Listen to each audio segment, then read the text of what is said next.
ప్రశ్న ప్రత్యేక కార్యక్రమానికి స్వాగతం. ఇవాళ ప్రత్యేక ప్రతినిధిగా రాజంపేట పార్లమెంట్ సభ్యులు, అలాగే పారిశ్రామికవేత్తగా, ప్రజానాయకుడిగా, రాజకీయవేత్తగా త్రిముఖ రంగాల్లో రాణిస్తూ తండ్రికి తగ్గ తనయుడిగా పేరొందినటువంటి శ్రీ మిథున్ రెడ్డి గారు మనతో పాటు ఉన్నారు. సార్ని అడిగి మనం ఇవాళ మరిన్ని వివరాలు తెలుసుకుంటాం. సార్, ప్రధానంగా ఇవాళ మీరు ప్రధానంగా మీ బాల్యం ఎక్కడ జరిగింది, మీరు ఎప్పుడు జన్మించారు, ఏంటి సార్? నేను అంటే పుట్టి పెరిగింది అంతా కూడా తిరుపతిలోనే. నాన్న అమ్మ ఎస్వి యూనివర్సిటీ స్టూడెంట్స్. వాళ్ళు ఎస్వి యూనివర్సిటీలో కలుసుకోవడము, వాళ్ళు పెళ్ళయి ఇక్కడే స్థిరపడము. నేను పుట్టింది కూడా తిరుపతిలో.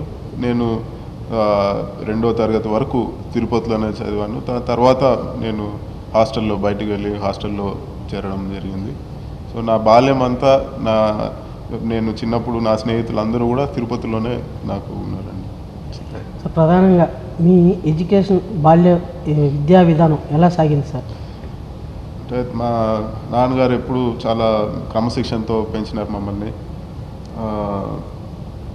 అంటే చిన్నప్పుడు నుంచి కూడా గట్టిగా కష్టపడాలని చెప్పి మాకు ఎప్పుడు నాన్నగారు చెప్తూ ఉండేవాళ్ళు. తిరుపతిలో నేను అంటే చాలా తక్కువ రోజులు చదివాను. అంటే 2nd క్లాస్ వరకు చదవడం జరిగింది. దాని తర్వాత కూడా నేను చెన్నైలో చదవడం, హాస్టల్లో చేరడము, చెన్నైలో చేరి ఇంజనీరింగ్ కూడా చెన్నైలోనే చేయడం జరిగింది. ఇంజనీరింగ్ తర్వాత MBA నేను అంటే విదేశాలకు వెళ్ళడం జరిగింది. నేను అంటే యూకేలో MBA చేసి దాని తర్వాత వ్యాపారాల్లోకి రావడం జరిగింది. సార్, ఎడ్యుకేషన్ పీరియడ్లో మీ ప్రధాన లక్ష్యం ఏంటండి? మీరు ఏ రంగానికి వెళ్ళాలని మీ ప్రధాన లక్ష్యం ఏంటి? మీరు ఎలా భావిస్తున్నారు? అంటే మా నాన్న ఎప్పుడు ఒక మాట చెప్పేవారు, అంటే నువ్వు జీవితంలో ఏమన్నా చెయ్యి, నువ్వు ఒక రామచంద్రారెడ్డి గారి కొడుకుగా కాకుండా మిథున్ రెడ్డి వాళ్ళ తండ్రి అని చెప్పించే రోజు రావాలని చెప్పినారు. అదేవిధంగా నేను ఎప్పుడు కూడా మా తండ్రిని ఆదర్శంగా తీసుకున్నాను. ఆయనకన్నా నేను అంటే అన్ని విధాలుగా నేను ఆయనకన్నా ఎక్కువ అంటే మంచి పేరు తెచ్చుకోవాలని చెప్పి నేను కృషి చేయడం జరిగింది. కాలేజ్ అంతా కూడా ప్రధానంగా నేను అంటే బయట స్టేట్లోనే చదవడం జరిగింది. ముఖ్యంగా ఇందుకు ఒక కారణం కూడా ఉంది. నేను ఎప్పటికీ నాకు తిరుపతిలోనే చదవాలని ఉండేది. నేను నాన్నగారిని నేను తిరుపతిలోనే చదువుకుంటాను, మిత్రులంతా ఇక్కడ ఉన్నారని చెప్పినాను. కానీ మా నాన్నగారు పెద్దగా ఇష్టపడడం లేదు తిరుపతిలో చేరడం అని చెప్పి. ఆయన ఆలోచనలు కూడా ఇందుకు ముఖ్య కారణం. నీకు అంటే మంచి ఎక్స్పోజర్ రావాలి, బయట పరిస్థితులు నువ్వు తెలుసుకోవాలి. అదేవిధంగా ఇక్కడ ప్రధానంగా మీరు ఒకటి ఈరోజు మనకు సొసైటీలో ఉండే పెద్ద చీడపురుగు వచ్చి క్యాస్ట్. ఈరోజు ఎక్కడ చూసినా ఈరోజు కాలేజీల్లో వీళ్ళు ఒక వర్గం, వాళ్ళు ఒక వర్గం, కులాల వారీగా చిన్న చదువుకునే వయసులోనే ఈరోజు కులాల వారీగా అంతా కూడా విడిపోయి ఉండే పరిస్థితి ఈరోజు మనం చూస్తూ ఉన్నాం. వీటన్నిటికీ దూరంగా పెరగాల, దూరంగా చదవాలనే ఉద్దేశంతోనే నన్ను పక్కకు పంపించి ఆ రోజు ఫాదర్ కూడా చెప్పడం జరిగింది, నువ్వు ఇక్కడ ఉంటే ఇదే మనస్తత్వంలో నువ్వు వస్తావు, బయట నువ్వు ఇంకా ఎక్స్పోజర్ తెచ్చుకోవాలి, అందరినీ కూడా కలవాలి నువ్వు చెప్పడంతో నేను బయట పక్కన స్టేట్లో చదువుకోవడం జరిగింది. సార్, విద్యాభ్యాసం అప్పుడు మీకు మెమరబుల్గా ఉండే ఘటనలు ఏమున్నాయండి? నాకు మెమరబుల్గా అంటే నేను ఇంజనీరింగ్ చదివేటప్పుడు కాలేజ్ సెక్రటరీగా నేను గెలవడం జరిగింది. అదొక నాకు మెమరబుల్ ఈవెంట్. ఎందుకంటే గెలిచిన సెక్రటరీ కాలేజు ఈ పెద్ద ఈవెంట్ జరుగుతుంది, దాన్ని ఆర్గనైజ్ చేయాల్సి ఉంటుంది. ఆ ఈవెంట్ అంతా కూడా కాలేజ్లో దాన్ని ఆర్గనైజ్ చేయడం నాకు ఒక మంచి అనుభూతిని ఇచ్చిందండి. అంటే విద్యాభ్యాసం అప్పుడే నాయకత్వ లక్షణాలు అలవర్చుకున్నారు కాబట్టి మీరు పారిశ్రామిక రంగంలో ఏ ఇయర్లో అడుగుపెట్టారు? మీ యొక్క పారిశ్రామిక విధానం పట్ల మీరు ఎలాంటి డెవలప్మెంట్ యాక్టివిటీస్ చెప్పారు? అంటే మాకు చిన్నప్పటి నుంచి మా నాన్నగారు ఒకటే చెప్తా ఉన్నారు, మనము రాజకీయాల్ని ఒక వ్యాపారంగా చూడకూడదు. వ్యాపారం సపరేట్గా చేసుకోవాలి, రాజకీయం సపరేట్గా చేసుకోవాలి. రాజకీయాల్లో మనం సంపాదించే పని మనం పెట్టుకోకూడదు, చెడ్డ పేరు వస్తుంది, మనం చేయకూడదు మనకు అనేది. కాబట్టి మొదటి నుంచి కూడా నాన్నగారు ఎంతో కష్టపడి వ్యాపారాన్ని ఒక స్టేజ్కి తీసుకొచ్చినారు. మాకు ఒక మంచి బేస్ ఇవ్వడంతో దాన్ని మేము కూడా ఇంకా కొంచెం ముందుకు తీసుకెళ్లేదానికి కూడా ఈరోజు అవకాశం వచ్చింది. చదువుకున్న వెంటనే కూడా నాకు వ్యాపారంలోనే నేను కొనసాగడం జరిగింది. దాని తర్వాత పరిణామాల్లోనే రాజకీయాల్లోకి రావడం జరిగింది. సార్, వ్యాపార రంగంలో ఉన్న మీ అనుభవం ఎలాంటిది? ప్రధానంగా వ్యాపార రంగంలో ముఖ్యంగా అంటే ఏ వ్యాపారమైనా కానీ ఇవాళ దోపిడీకి పాల్పడే వ్యాపార విధానం సొసైటీలో ఎక్కువ జరుగుతుంది. అలాంటివి కాకుండా పారదర్శకంగా ఉండే విధానమా మీరు ఎలా లక్ష్యంతో వ్యాపార రంగంలోకి ముందుకు తీసుకెళ్తున్నారు? దాని పట్ల ఎంతమందికి ఉపాధి కల్పిస్తున్నారు? ఈరోజు వ్యాపారంలో అంటే దాదాపు 90 అంటే నేను 98-99లో కంపెనీలో నేను చదువు అయిపోయినాక నేను 99 నుంచి ఉండడం జరిగింది. దాదాపు ఈరోజు ఒక 3000 మందికి ఈరోజు ఉపాధి కల్పిస్తున్నాము. 3000 మంది త్రూఅవుట్ దేశమంతా కూడా పనిచేస్తూ ఉన్నారు. ఈరోజు విదేశాల్లో కూడా వ్యాపారం మొదలు పెట్టడం జరిగింది. ఇవన్నీ కూడా ఒక అంటే ఎంతమందికి ఉపాధి ఇస్తే అంతమంది మనకు దగ్గర అవుతారనేది నా ఫిలాసఫీ. ముఖ్యంగా మన ప్రాంతవాసులకే నాకు మన ఏరియా వాళ్ళందరినీ కూడా ఉద్యోగ అవకాశాలు కల్పించాలనేది నా అభిమతం. అంటే ఈరోజు కన్స్ట్రక్షన్లో ఉన్నాము, అదేవిధంగా ఈరోజు డైరీ పెట్టినాము, అదేవిధంగా ఈరోజు పల్ప్ యూనిట్లు, ఇవన్నీ కూడా మన ఏరియాకి సంబంధించిన వాళ్ళే ఈరోజు ఎక్కువ శాతం పనిచేస్తూ ఉన్నారు. మన దగ్గర ట్రైనింగ్ అయ్యి వెళ్ళిన వాళ్ళు కూడా ఈరోజు మిగతా కంపెనీలన్నింటిలో కూడా ఉన్నత స్థాయిలో ఉన్నారు. ఇవన్నీ కూడా నాకు చాలా సంతోషాన్ని ఇస్తుంది. ముఖ్యంగా వ్యాపారంలో ఒకటే సూత్రం, కష్టపడితే ఫలితం ఉంటుంది. దోపిడీ చేసి వ్యాపారం చేయాలని వాళ్ళు ఒకసారి ఎవరైనా మోసం చేసి వ్యాపారం చేయగలుగుతారు, కానీ వాళ్ళు కంటిన్యూస్గా వ్యాపారం చేయాలంటే ఒక విలువలతో కూడిన వ్యాపారం చేస్తేనే ఎక్కువ రోజులు నిలుస్తుంది అనేది నా సిద్ధాంతం. సార్, వ్యాపార రంగంలో ఉన్న వాళ్ళు రాజకీయంగా రావడానికి మీకు ఆసక్తి ప్రేరేపణ ఏదండి? మీరు ఎలా భావిస్తున్నారు? అంటే రాజకీయంలోకి రావాలి అని ఎందుకు వచ్చింది?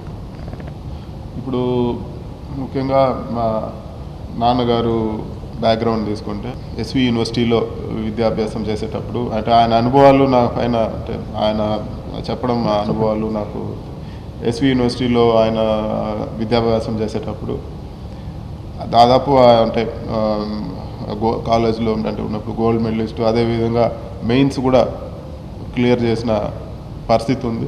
ఖచ్చితంగా ఆయన అంటే ఐఏఎస్ ఐపీఎస్ ఆఫీసర్ అవ్వగలే అవకాశాలు ఉన్నప్పుడు నేను ప్రజాసేవ చేయాలి, నేను అంటే నా ఒక్కడే కాదు నా ఊర్లో అందరూ కూడా అంటే అందరినీ కూడా నేను డెవలప్ చేసుకోగలగాలి, మా వాళ్ళు అందరూ కూడా పైకి రావాలనే ఒక ఉద్దేశంతో ఉన్నారు. అదే ఆలోచన నాకు కూడా ఉంది. వ్యాపారం అనేది అంటే కుటుంబాన్ని చూసుకోవడానికి కానీ, లేకపోతే మనం సర్వే చేయడానికి కానీ, లేకపోతే ఒక 10 మందికి ఉపయోగపడడానికి వ్యాపారం. రాజకీయం అదేవిధంగా మనం చేయగలిగినంత నిస్వార్థంగా సేవ చేసి రాజకీయాల్లో ఒక పేరు తెచ్చుకోవాలనేది కూడా నా కోరిక. ప్రధానంగా ఒక చిన్న అంటే మీ చిన్నాన్నగారు భాస్కర్ రెడ్డి గారు అంటే ఇదివరలో వివాదాలకు ప్రధాన కారణంగా ఉండే వ్యక్తి ఇవాళ దాని నుంచి బయటపడేదానికే రామచంద్రారెడ్డి గారు పారదర్శకమైన విధానాన్ని అలవరుస్తున్నారు అనేసి ఒక విధానం ఒక ప్రజల్లో అది ఎంతవరకు నిజం అండి? ప్రజల్లో మీకంటే నేను ఒకటి కరెక్ట్ చేయాలండి.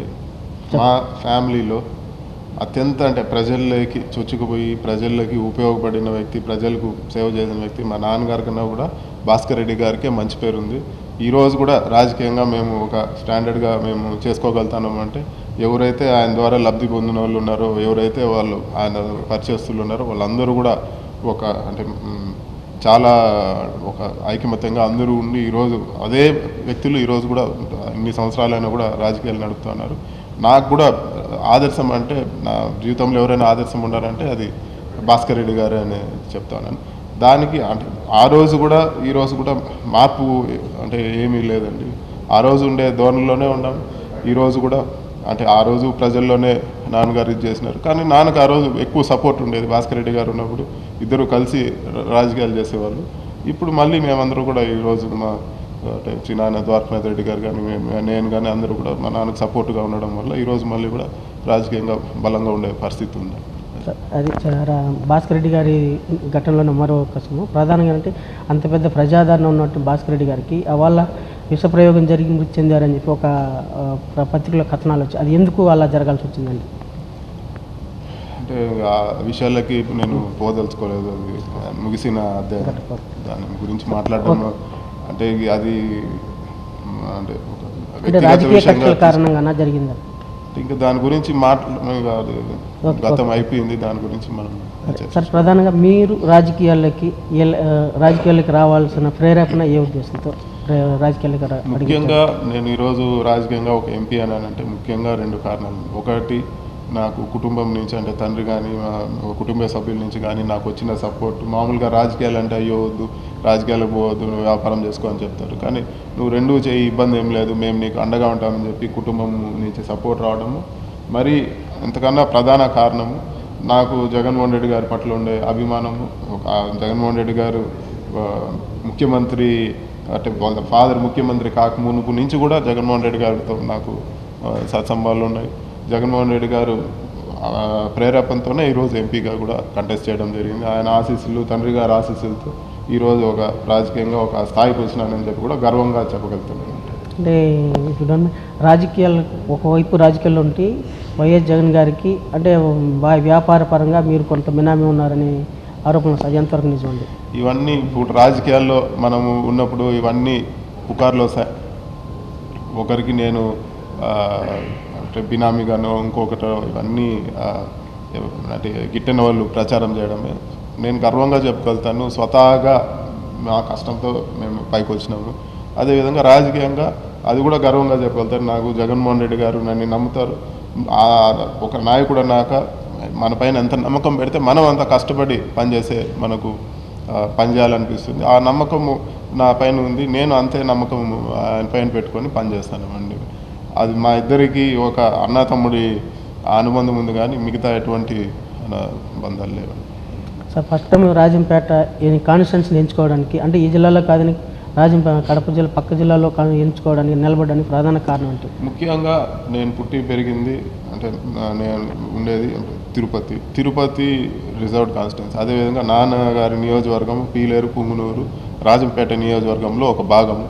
అదేవిధంగా మా తల్లి రాజంపేట అసెంబ్లీ సెగ్మెంట్లో వీరబల్లి మండలంలో మా తల్లి జన్మించింది.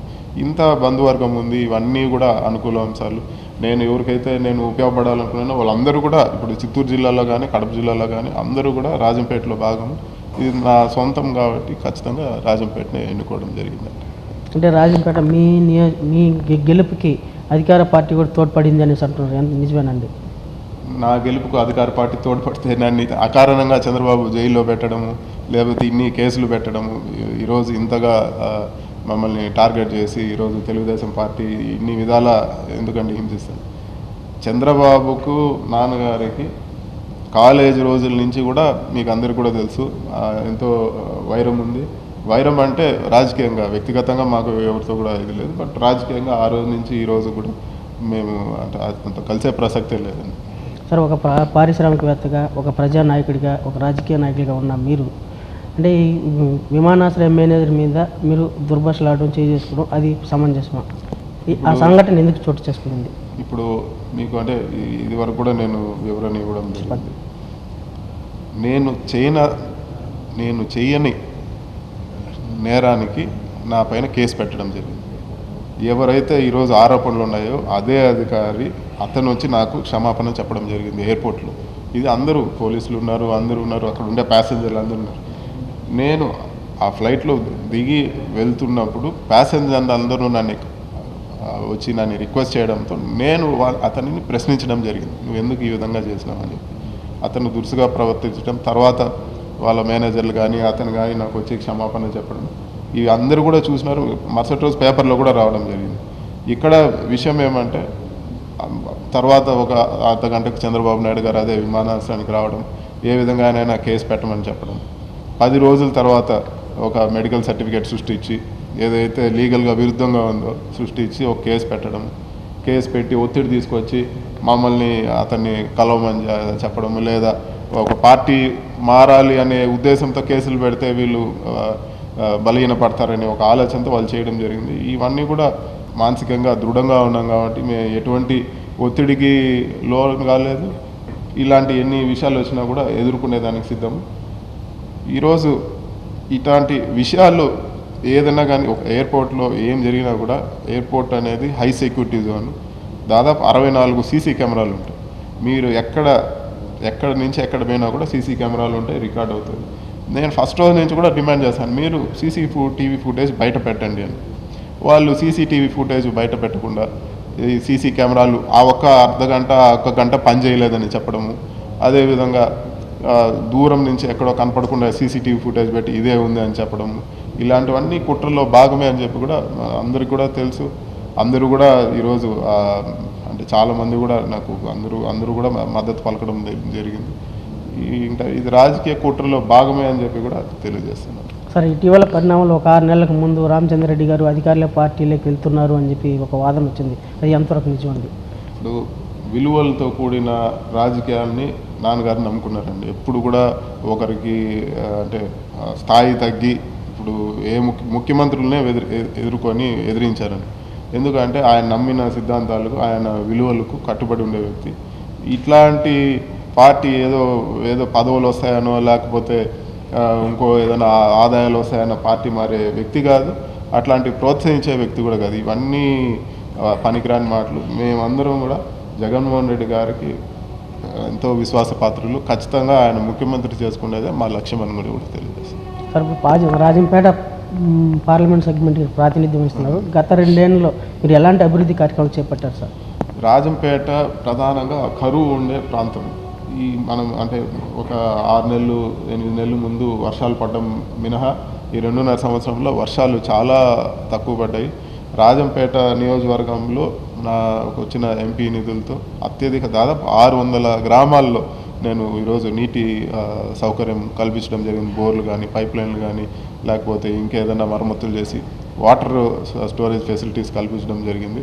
అదేవిధంగా ఏదైతే ఇప్పుడు ఈ special development funds central government నుంచి ఏవైతే ఉన్నాయో వాటన్నిటినీ కూడా ఈరోజు రాజంపేట నియోజకవర్గ పరిధిలో అన్నీ కూడా సక్రమంగా పైప్ లైన్లు కానీ, లేకపోతే ఇంకా కూడా ఇరిగేషన్కి సంబంధించిన హార్టికల్చర్ వర్క్స్ కానీ ఇవన్నీ కూడా వాటి ద్వారా ప్రపోజ్ చేయడం జరిగింది. అదేవిధంగా ఈ రహదారులు ఏవైతే ఉన్నాయో నేషనల్ హైవేస్ ఈరోజు 13 అంటే దాదాపు ఉండే మన 25 ఎంపీ సెగ్మెంట్లలో రాజంపేట నియోజకవర్గంలోనే ఈరోజు అత్యధిక ఏవైతే రోడ్ల అభివృద్ధిగా నేషనల్ హైవేస్ నుంచి రావడం కానీ, సెంట్రల్ గవర్నమెంట్తో నేను కోఆర్డినేట్ చేయడం కానీ, ఈరోజు రోడ్డు పనులు జరగడం కూడా కానీ అత్యధికంగా రాజంపేట పరిధిలోనే జరిగిందని చెప్పి కూడా తెలియజేస్తాను. సార్, కాన్స్టిట్యున్సీ డెవలప్మెంట్ సంబంధించి పార్లమెంట్లో ప్రస్తావించిన సందర్భాలు ఏమైనా ఉన్నాయా? నేను దాదాపు ఒక 15 డిబేట్స్లో మాట్లాడడం జరిగింది. చాలా అంటే కేవలం రాజకీయ అంశాలే కాదు, ఏదో ఎదుటి పార్టీని నిందించడము, దూషించడమో కాదు. ఈరోజు చాలామంది క్యాన్సర్ బారిన ఈరోజు పడే పరిస్థితి ఉంది. ఒక ముఖ్యమైన ప్రసంగం కూడా పార్లమెంట్లో చేసినాను. ఎందుకు ఈ క్యాన్సర్లు ఎక్కువ వస్తున్నాయి, క్యాన్సర్ కానీ, కిడ్నీ ప్రాబ్లమ్స్ కానీ, మన ఏదైతే రూరల్ ఏరియా ఉందో గ్రామాల్లో చాలామంది ఈరోజు వాళ్ళు ట్రీట్మెంట్ తీసుకోలేకుండా అలాంటి వాళ్ళకి ఎందుకు మనం ప్రివెన్షన్ ఎలా చేయాలి, ఈరోజు వాడే అంటే పెస్టిసైడ్స్ కానీ, అదేవిధంగా ఈరోజు మనం తినే ఆహారం కానీ వీటన్నీ కూడా ఎందుకు కలుషితం అవుతున్నాయి, వీటన్నిటిపైన కూడా నేను మాట్లాడడం జరిగింది. ప్రభుత్వం ఒక కమిటీ కూడా వేయడం జరిగింది. ఏవైతే ఈ పాలు ఉన్నాయో పాలు కల్తీ కూడా ఈరోజు చిన్న బిడ్డలందరూ కూడా ఎఫెక్ట్ అయ్యే పరిస్థితి ఉంది. వీటన్నిటిపైన కూడా నేను పార్లమెంట్లో మాట్లాడితే అంటే సెంట్రల్ మినిస్టర్లు అందరూ కూడా పార్లమెంట్ సాక్షిగా బదులు ఇవ్వడం జరిగింది. వీటిపైన ఒక కమిటీ వేసి ఈరోజు చాలా వరకు కూడా ఆ కమిటీ ఇంప్లిమెంట్ చేసే పనిలో కూడా ప్రభుత్వం ఉందండి. మీ కాన్స్టిట్యున్సీ డెవలప్మెంట్కి ఈ ఫ్యూచర్ ప్రణాళిక ఏమైనా చేసుకున్నారా? ఎలా ఈ కాన్స్టిట్యున్సీని ఈ విధంగా డెవలప్ చేయాలని చెప్పి ఏమైనా ప్రణాళిక? రాజంపేట నియోజకవర్గంలో ప్రధానంగా తాగునీరు, సాగునీరు సమస్య అండి. సాగునీటికి ఇప్పటి నుంచి కూడా మేము ఎక్కడైతే మనము రిజర్వాయర్లు కట్టగలుగుతామో అవన్నీ కూడా సొంతంగా నా ఇంట్రెస్ట్తో నేను రిజర్వాయర్లు ప్రపోజ్ చేయించడం జరుగుతూ ఉంది. అదేవిధంగా ఈరోజు మీరు తెలంగాణలో చూసినట్లయితే వాటర్ గ్రిడ్ అని చెప్పి ప్రతి ఇంటికి కూడా ఒక కొలాయి, అదేవిధంగా పైప్ లైన్ ద్వారా నీళ్ళు ఇచ్చే ప్రణాళిక ఉంది. అదే ప్రణాళికని నేను రాజంపేట నియోజకవర్గంలో ఏదైతే తాగునీరు సమస్య ఉందో అక్కడ ఒక వాటర్ గ్రిడ్ తరహాలో ఒక ప్రాజెక్టు చేయించాలని చెప్పి కూడా నా కోరిక. ఇదే కూడా నేను జగన్మోహన్ రెడ్డి గారిని కూడా అడగడం జరిగింది. రేపు మనకు అవకాశం వచ్చినప్పుడు మీరు ఖచ్చితంగా ఈ పథకాన్ని మీరు ఇక్కడ ఇంప్లిమెంట్ చేయాలంటే ఆయన అంగీకారం కూడా తెలిపారండి. రాజంపేట నుంచి ఎక్కువ మంది విదేశాలకు వలసపోతున్నారు. విదేశాల్లో అనేక ఇబ్బందులు పడుతూ ఉన్నా కూడా తిరిగి స్వదేశానికి రావడంలో ఇబ్బందులు పడుతున్నారు. ఒక పార్లమెంట్ సభ్యులుగా వాళ్ళకి ఎలాంటి తోడ్పాటును అందిస్తారు? ఉపాధి కల్పనకు ఎలాంటి భరోసాను ఇప్పిస్తారు? మన స్టేట్లోనే రాజంపేట పరిధిలో ఎక్కువ మంది ఈరోజు గల్ఫ్ దేశాల్లో కువైట్ కానీ, సౌదీలో కానీ పనిచేయడం జరుగుతూ ఉంది. ఎవరైతే వీళ్ళకి అక్కడ ఏమైనా సమస్యలు వస్తే నేను నా మెయిల్ ఐడి పెట్టడం జరిగింది, ఫోన్ నెంబర్లు పెట్టడం జరిగింది. అదేవిధంగా వైఎస్ఆర్సీపీ కువైట్ అనే ఒక విభాగం ఉందండి, వాళ్ళందరూ కూడా కోఆర్డినేట్ చేస్తూ ఉన్నారు. నేను దాదాపు ఒక 60-70 మందిని ఎవరైనా ఇప్పుడు ఒకవేళ అక్కడ చనిపోయినా కూడా వాళ్ళ సవాళ్ళు వాళ్ళ ఇళ్ళకు చేర్చడము, అదేవిధంగా అక్కడ ఏమైనా సమస్యలు ఉన్నా కూడా సుష్మా స్వరాజ్ గారిని కూడా మేమందరూ కూడా కలిసి రిప్రజెంట్ చేయడం జరిగింది. గల్ఫ్ సమస్యలపైన ప్రత్యేక దృష్టి పెట్టాలని మన external affairs minister Sushma Swaraj గారు కూడా చాలా మంచిగా స్పందించారు. ఏ సమస్యలు వచ్చినా కూడా వాటిపైన నేను వ్యక్తిగతంగా వాళ్ళు నాతో ఎవరైతే నా దృష్టికి తీసుకొస్తున్నారో వాటిపైన గల్ఫ్ సమస్యలపైన ప్రత్యేకంగా దృష్టి పెట్టి చేస్తూ ఉన్నాను. అదేవిధంగా వాళ్ళకి ఏదన్నా సహకారం కావాలన్నా కూడా నా సొంతంగా నేను ఈరోజు చాలామందికి చేసే పరిస్థితి కూడా ఉందని చెప్పి తెలియజేస్తాను. ప్రధానంగా కాన్స్టిట్యున్సీ డెవలప్మెంట్ కోసం భవిష్యత్తు ప్రణాళిక ఏంటి, మీ లక్ష్యం ఏంటి? అదేనండి, నాకు కాన్స్టిట్యున్సీ మనము ఇంప్రూవ్ చేయాలంటే ప్రధానంగా సాగునీరు, తాగునీరు. సాగునీరుకి చాలా రిజర్వాయర్స్ ప్లాన్ చేసినాం. హంద్రీ నీవాన్ని మరింతగా విస్తరించి వాటి ద్వారా ఈ రిజర్వాయర్ నింపి సాగునీరు పెంచాలనేది నా కోరిక. ఎందుకంటే ఈరోజు చాలామంది ఈరోజు నీళ్లు ప్రభుత్వ ఈరోజు ఉండే వైఖరి వల్ల పంటలు సాగు చేసుకోలేకున్నారు. అదేవిధంగా చాలామంది ఈరోజు బెంగళూరులో కానీ మీరు చెన్నైలో కానీ చూస్తే చాలామంది రాజంపేట నియోజకవర్గం సంబంధించిన వాళ్ళందరూ కూడా ఈరోజు లేబరర్స్గా వెళ్ళే పరిస్థితి ఈరోజు మనము చూస్తూ ఉన్నాం. ఈ పరిస్థితి లేకుండా ఏదైతే వాళ్ళకు సాగునీరు ఉంటే వాళ్ళు అక్కడే ఉండే పరిస్థితి ఉంటుంది. అదేవిధంగా ఈరోజు ప్రధాన పట్టణాల్లో ఈరోజు మదనపల్లి కానీ అదేవిధంగా రాజంపేట కానీ పీలేరు కానీ ఈరోజు తాగునీటి సమస్య విపరీతంగా ఉంది. వాటన్నిటికి కూడా ఒక మంచి సోర్స్ నుంచి పైప్ లైన్ ద్వారా నీళ్ళు ఇవ్వాలనేదే నా టార్గెట్. ప్రధానంగా ఇవాళ పార్లమెంటు సెగ్మెంట్కి ప్రాధాన్యత ఇస్తారా ఫ్యూచర్లో ఎలక్షన్స్లో, లేదా అసెంబ్లీ సెగ్మెంట్కి ప్రాధాన్యత ఇస్తారా? ఇల్లు చక్కదిద్దుకొని మళ్ళీ బయట వెళ్ళాలంటారు పెద్దలు. ఆ విధంగా రాజంపేట నియోజకవర్గ ప్రాధాన్యత నాకు మొదటి ప్రాధాన్యత. మిగతా ఇప్పుడు స్పెషల్ స్టేటస్ ఉంది, లేకపోతే రాష్ట్రానికి సంబంధించిన విషయాలు ఉన్నప్పుడు మేము అందరూ కూడా కలిసికట్టుగా వాటిపైన పోరాటం చేసి తిరిగి చేయడం జరుగుతుంది. ఈరోజు జగన్మోహన్ రెడ్డి గారు స్పెషల్ స్టేటస్ కోసము ఆయన అంటే రాజీ లేని పోరాటం చేస్తూ ఉన్నారు. మేమందరం కూడా జగన్మోహన్ రెడ్డి గారి నాయకత్వంలో పార్లమెంట్లో కూడా ఈరోజు సెంట్రల్ గవర్నమెంట్ నిలదీయడం జరిగింది. అవసరమైతే మా పదవులు వదులుకునేదాన్ని కూడా మేము సిద్ధమని చెప్పి కూడా ప్రకటించడం జరిగింది. గట్టిగా పోరాటం చేస్తాము.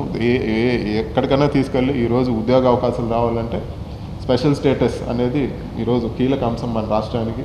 ఈరోజు అధికార తెలుగుదేశం పార్టీ ఆయన వ్యక్తిగత సమస్యల్లో ఈరోజు స్పెషల్ స్టేటస్ని ఈరోజు పనంగా పెట్టి ఆయన కేసులో బయటపడడానికి ప్రయత్నం చేస్తున్నారు. వీటికి పైన మేము అందరం కూడా అంటే గట్టిగా పోరాటం చేస్తామని చెప్పి కూడా తెలియజేస్తాం. సార్, రేపు పార్టీ 2019 ఎన్నికల్లో పార్టీ ఎమ్మెల్యేగా పోటీ ఇచ్చి కన్సల్ట్ చేయాలంటే మీరు సుముఖం వ్యక్తం చేస్తారా? పార్టీ ఎమ్మెల్యేగా ఎమ్మెల్యేగా మీకు అవకాశం ఇస్తే జగన్మోహన్ రెడ్డి గారు ఏది చెప్తే అదే చేస్తాను. నాకేమి ఎక్కడ కంటెస్ట్ చేయమంటే అక్కడ చేస్తాను. కాకపోతే నా అభిమతం అంటే మళ్ళీ ఎంపీగా కంటెస్ట్ చేయాలనేది నా అభిమతం. నాన్నగారు ఆల్రెడీ ఎమ్మెల్యేగా ఉన్నారు కాబట్టి ఎంపీగా చేస్తే మరిన్ని ఇప్పుడు సెంట్రల్ గవర్నమెంట్తో కూడా కోఆర్డినేట్ చేసి నియోజకవర్గ అభివృద్ధి పనులు మరిన్ని చేయొచ్చు అనేది నా కోరిక.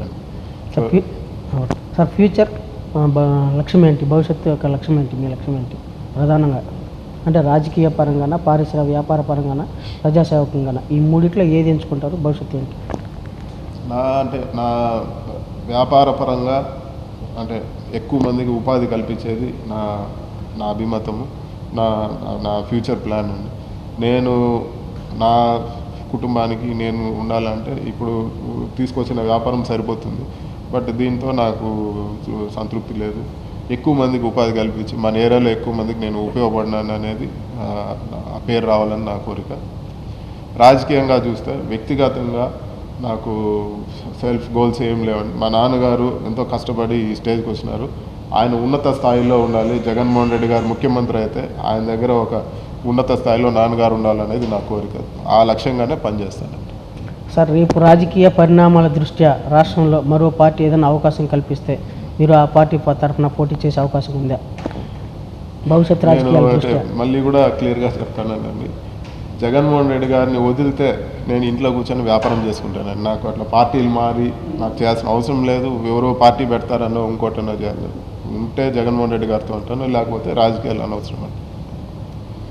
మీ చివరగా ఇప్పుడు తండ్రి ఆదర్శాన్ని నిలబెట్టే క్రమంలో మీరు ముందుకు సాగుతున్నారు. దీని దృష్టిలో ఉంచుకొని జిల్లా అభివృద్ధికి మీరు ఎలాంటి తోడ్పాటును తోడ్పాటును అందిస్తారు జిల్లావాసిగా? జిల్లావాసిగా ఖచ్చితంగా ఈరోజు మన జిల్లాలో అనేక సమస్యలు ఉన్నాయండి. ఈరోజు మన్నవరం కానీ, అదేవిధంగా మనకి ఈరోజు సాగునీరు ఏదైతే ఉందో చాలా చోట్ల ఈరోజు ఇబ్బందిగా ఉంది. కేవలం ఒక రాజంపేట పరిధిలోనే కాదు, బయటంతా కూడా ఈరోజు చాలా సమస్యలు ఉన్నాయి. వీటన్నిటిపైన కూడా పర్మనెంట్ సోర్సెస్ అంటే ఇప్పుడు తాగునీటికి కానీ మంచి చెరువులు కల్పించి హంద్రీనీవా గాలేనగరి పూర్తి చేయించి జిల్లాకు ఒక మంచి జరగాలనే ఉద్దేశంతో పనిచేయాలనేది నా కోరిక. ఖచ్చితంగా మా లక్ష్యాలు నెరవేరాలంటే ఈరోజు రాజకీయ పరిస్థితుల్లో జగన్మోహన్ రెడ్డి గారు ముఖ్యమంత్రి అయితే తప్పకుండా ఇవన్నీ చేసేదానికి కృషి చేస్తామని చెప్పి కూడా మీకు తెలియజేస్తున్నానండి. ప్రధానంగా ఒకటి తెలియదు సార్, చెప్పండి. పొంగనూరు కాన్స్టిట్యున్సీలో అంటే పీలేరు పొంగనూరు ప్రాతినిధ్యం వస్తున్న నియోజకవర్గాల్లో మీ ప్రాధాన్యత పెరగడానికి ఎదుటి వాళ్ళు ఏదైనా సమస్య దృష్టికి మీకు భిన్నంగా మాట్లాడితే వాళ్ళపై అణచివేత కార్యక్రమానికి గురి చేస్తారనేసి ఒక భావన ఉంది. అది ఎంతవరకు నిజమండి? అంటే మీకు భయపడి ప్రజలు ఆడు ఉంటున్నారంటారు, నిజమేనా? ఇప్పుడు ఈరోజు ప్రజాస్వామ్యం ఉందండి. నాన్నగారు ఎక్కడ కూడా నాన్నగారు కానీ మేము కానీ ఎవరు కానీ మేము ఎక్కడ మేము అణచివేతకు గురవుతున్నాం తప్పితే ఈరోజు అధికార పార్టీ కేసులు పెట్టడం కానీ ఇప్పుడు దాదాపు 4 కేసులు పెట్టినారు నా పైన. ఎక్కడ పోకున్నా కూడా సంబంధం లేకున్నా కూడా కేసులు పెట్టి ఈరోజు వేరే అంటే వ్యాపార పరంగా ఇబ్బంది పెట్టాలని అనేక ప్రయత్నాలు చేస్తూ ఉన్నారు. ఇది రివర్స్లో ఉందండి. మమ్మల్ని అణచివేతకు గురి చేస్తూ ఉన్నారు. ప్రజా ఆదరణ ఉంది కాబట్టి మళ్ళీ అత్యధిక మెజార్టీతో నాన్నగారు గెలుస్తూ ఉన్నారు. అదేవిధంగా కూడా ఈరోజు రాష్ట్రంలో అత్యధిక మెజార్టీతో ఒక ఎంపీగా రాష్ట్రంలో వైఎస్ఆర్సీపీ రాకపోయినా కూడా అత్యధిక మెజార్టీతో గెలిపించారంటే ఖచ్చితంగా ప్రజలు పెట్టుకున్న నమ్మకమే. ప్రజలు ఇలాంటి అంటే ఏవైతే ఈ అణచివేత ధోరణి ఉండేవారో లేకపోతే వేరే విధంగా వ్యవహరించే వాళ్ళు ప్రజలు హర్షించరు, సహించరండి. ప్రధానంగా రామచంద్రరెడ్డి గారి ఆదర్శ భావాలకు బాసటగా నిలుస్తారా భవిష్యత్తులో? ఖచ్చితంగా అంటే పెద్దిరెడ్డి రామచంద్రారెడ్డి గారి కన్నా మంచి పేరు తెచ్చుకోవాలనేది నా కోరిక. అదే విషయంగా నేను కూడా ఇదివరకు చెప్పాను. ఆ స్థితికి వస్తే ఖచ్చితంగా మా నాన్న కూడా సంతోషపడతారని చెప్పి కూడా నేను తెలియజేస్తాను. Thank you sir. Thank you. ఇవాళ ప్రత్యేక కార్యక్రమం. ఈ కార్యక్రమంలో పాల్గొని తమ అభిమతాన్ని పంచుకున్నటువంటి శ్రీ మిథున్ రెడ్డి గారికి అలాగే మిథున్ రెడ్డి ప్రత్యేక కృతజ్ఞతలు తెలియజేస్తాం. ఈ కార్యక్రమం ఇంతటితో సమాప్తం. నమస్తే.